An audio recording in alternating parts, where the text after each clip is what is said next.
Hi, Rob Cummins here, and I'm celebrating my father, our father, Reginald Aubrey Charles John Cummins. He was born on the 1st of April 1922. Wow, that's a long while ago, 98 years ago, eh? I'm so grateful for my father. He loved us so much, he taught us so much good stuff, he made so many sacrifices for us. As I said, born April Fool's Day, which was always a joke for people back in the day. I don't know about anymore. Didn't hear very many jokes.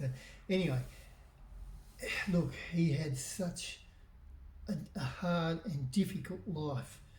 You know, he had schizophrenia. His father committed suicide.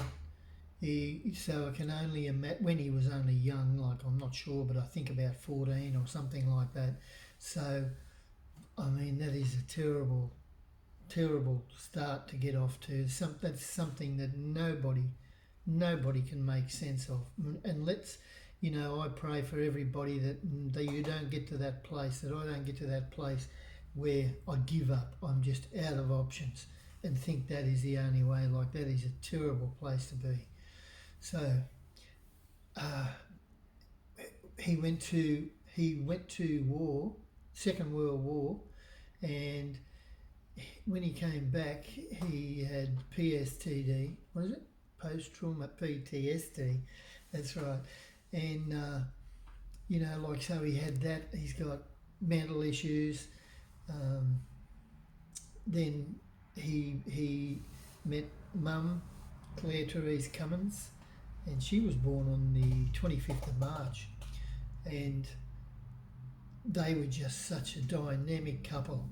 She was a real, heavy duty Catholic, and Reg, I can't think of that word when you take on another religion, but that's what he did, and they just loved each other so much, and but they were really such devout Catholics, but they did it from the right place, So I'm really happy for them in that regard. Claire Therese was a school teacher, and like when you got 8 kids, 6 boys and 2 girls, and I'm one of them, you got a job on your hands, and we all do with kids, and we don't even know what it's all about until we've been through there. So just imagine having 8 kids, 6 boys and 2 girls.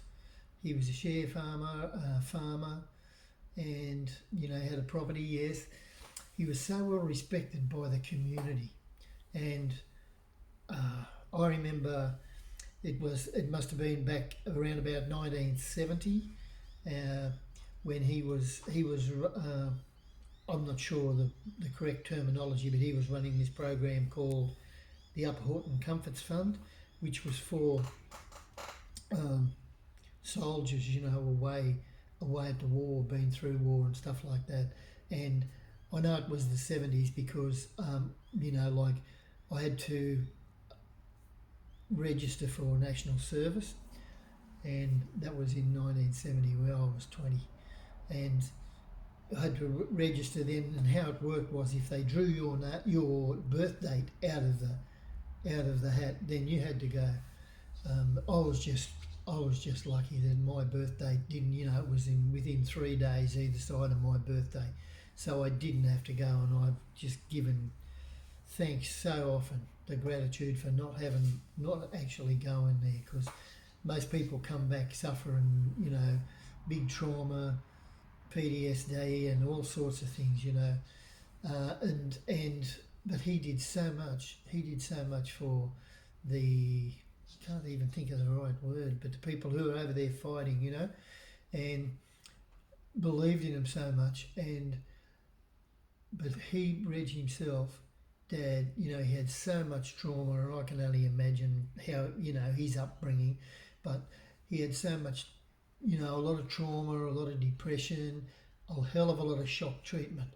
And, he died way, way, way too early when he was 54. Like, at one stage I would never have imagined living that long, you know, but now we know 50 is nothing.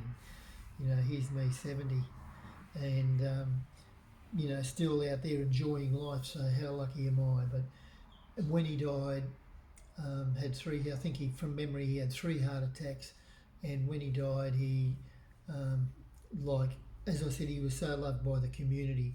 The church at Barraba, it's a fair sized church, it was overflowing. You know, they could not all get in there. I still remember that so well, you know, when we were carrying the coffin out, you know, like there was people everywhere. So, you know, like I'm just so grateful for him and celebrating, like, you know, gee whiz, he would have been 98, he only lived to be 54, but, you know, he and Mum, my Claire, Therese, she, you know, like they gave so much, they made so many sacrifices, and, you know, our life is so much better for them being here.